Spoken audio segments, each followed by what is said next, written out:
Hi Leo, this is Jav. Welcome po sa ating channel. By the way Leo, this is timeless reading. Gamitin ang reading na ito bilang gabay lamang kung naka-resonate kayo, comment down. Tandaan Leo, ito ay general reading po. Kunin nyo lang po kung ano naka-resonate sa iyo. This is for you Leo.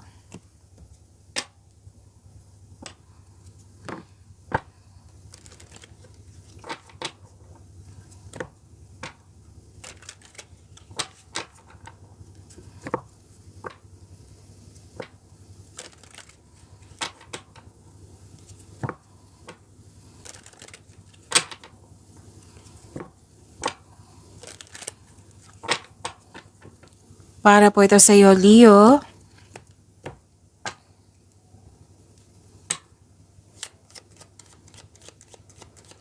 Maraming salamat po sa inyong patuloy na suporta, sa mga nag-donate, sa mga hindi nag-skip ng ads, maraming salamat po.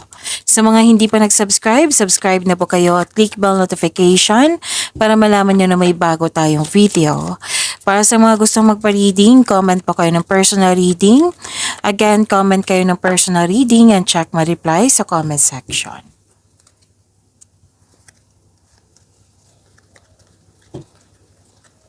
May biglaang pagbabago po. May separation or maraming case na separation ha. Pwedeng literal na separation, pwedeng tumiwalag, umalis, umuwi, space, limitation, boundaries, a long distance, at ano pa, pwedeng closure, end of contract. May concern kayo dito sa isang tao na mataas ang ego, opo, at may biglaang pagbabago, okay, nasabi ko kanina, at may ayusin kayo sa malaking building.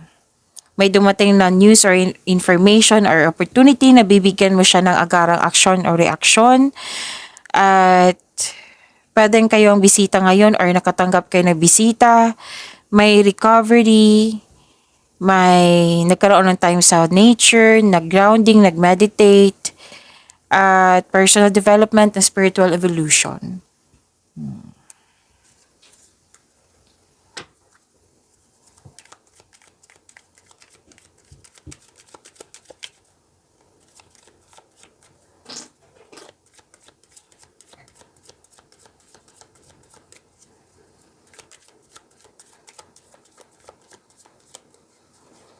Energy po ni Leo.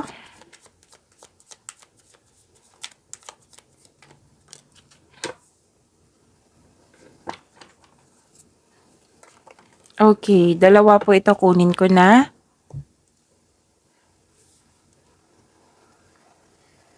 Kung may napansin kayo na repeating message, yan po yung pinupush ng card sa inyo. Like for example, nanood kayo sa inyong monthsary. Baka may nag-monthsary dito ha. Nanood kayo sa inyong monthly gabay tarot reading, sa inyong weekly gabay tarot reading, sa inyong monthly, weekly gabay tarot reading, second half of the month of September. At dito din, at may napansin kayo na repeating message. Yan po yung pinupush ng card sa inyo na kailangan yung bigyan ng atensyon, solusyon at aksyon kung maaari po. So na yung energy ni Leo.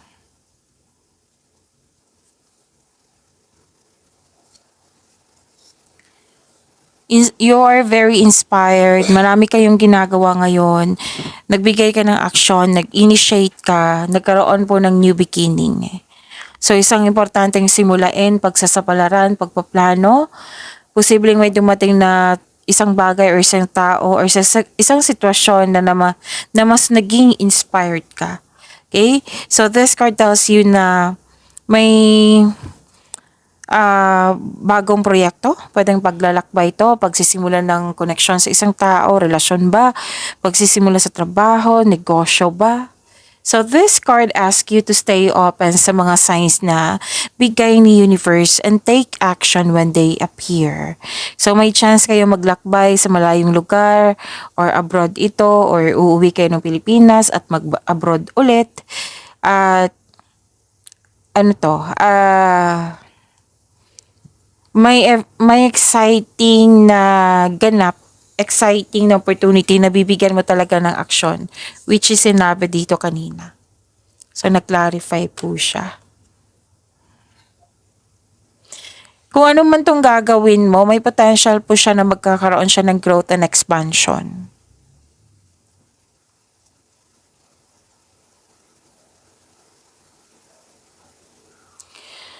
Long-term abundance and steady progress. Ang ganda. So, hard work and dedication, nakikita ko dito, magkakaroon to ng magandang bunga kasi naging productive kayo sa araw-araw.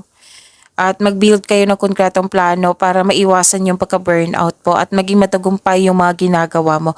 So, most likely yung energy nyo nakaspend sa career and money. Okay? Tapos, may advice dito sa love life. You need to take things slow if you want the relationship to last. And,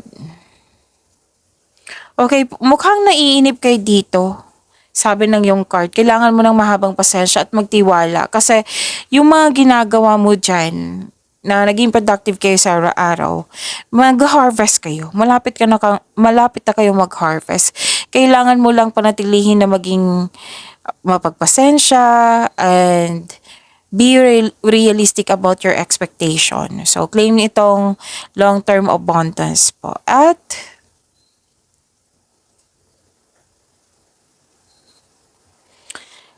so, this is ending with new beginning. Dalawang card na mismo nagsabi dito. Pagtatapos ito ng isang mapait na sinapit. Nagaganap ang pagbabago po kung ikaw ay mismo ay tanggap ang pagtatapos na ito. Ang pagsuko na ito ay lumilikha ng pakiramdam ng kapayapaan at pasasalamat. So, after nitong kung papasok na kayo sa new beginning, merong parating na biyaya na magbibigay daan ng mas maulad na panahon.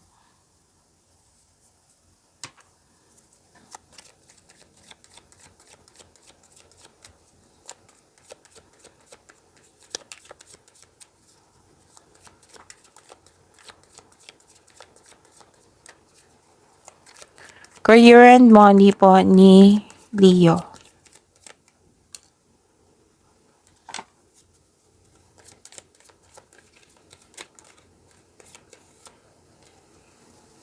Okay, puro ano. So, takpan ko lang ha kasi hindi siya pwedeng nakahubad dito. So, this is the star. And this is transformation. What I meant is, hindi siya transformation, kundi may advice lang po. So,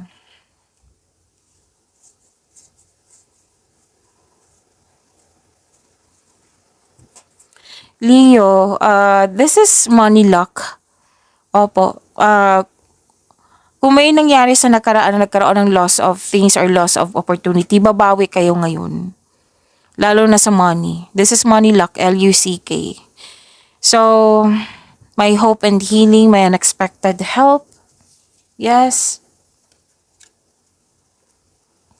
At ang sabi dito, wag po daw kayo magpasobra sa trabaho. Or di kayo may concern kayo sa isang tao na controlling person or it's toxic nga. Sabi po ng card, kailangan po ng freedom and recovery.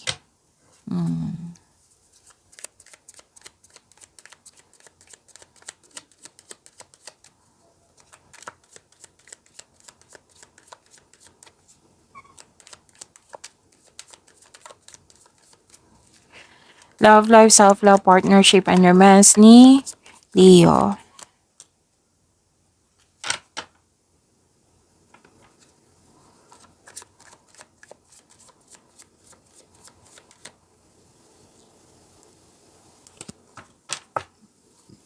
Excuse me, kailangan ko mag-burp. Nakita ko dito, nagkaroon po ng sa mga single, marami kang maliligaw or nililigawan. Parang pumipili ka dito kung sino yung very genuine sa'yo na may tunay na pagmamahal sa'yo. Mag-ingat lang po sa sobrang pag-iisip. Baka ito ay maghahatid ng pagkakalito. Okay? And sa mga relasyon sa buhay mag-asawa, temptation. Pwedeng temptation sa isang bagay or sa isang tao. At Sana'y mas piliin niyo po yung inner peace kaysa sakit ng ulo po. Sabi ng yung card.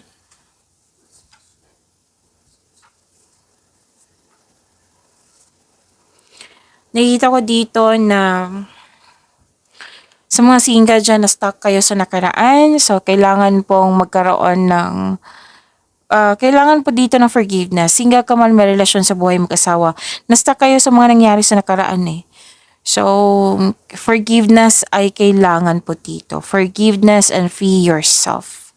Kailangan maging willing kang to move on from the past para bumukas yung new doors for you. Pagyamanin niyo po yung blessings sa binigay sa inyo. Leo, see you tomorrow. Maraming salamat po.